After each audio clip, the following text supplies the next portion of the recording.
શરીરને તંદુરસ્ત રાખવા માટે ભારતમાં વર્ષો જૂના દાદીમાના નુસ્ખાઓમાં અને આયુર્વેદમાં પણ વસાણા ખાઈને શરીરને તંદુરસ્ત રાખવાની વાત કરાય છે.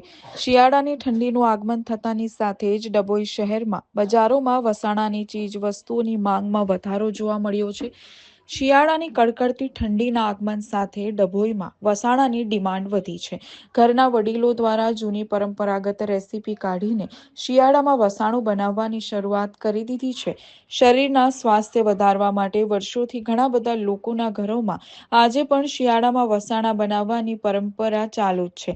જુદા જુદા સૂકા મેવા, કાજુ, બદામ, કોપરું, ઘી, મેથી, સૂંઠ, પીપળા મૂળ, ખારેક, સફેદ મૂસળી, બત્રીસુ જેવા શરીરને ફાયદાકારક વસ્તુઓ ભેગા કરીને મેથીના લાડવા, ગુંદરની પેજ, બદામ પાક, અડદ પાક, ખારેક પાક, ખજૂર પાક જેવા વસાણા લોકો બનાવતા હોય છે. આ વસાણાની વસ્તુઓને ભાવ જોઈએ તે બદામ, ટોપરું, કાજુ, ગુંદર, ઘી, મેથી, સૂંઠ, પીપળા મૂળ સહિતના ભાવમાં વધારો થઈ રહ્યો છે.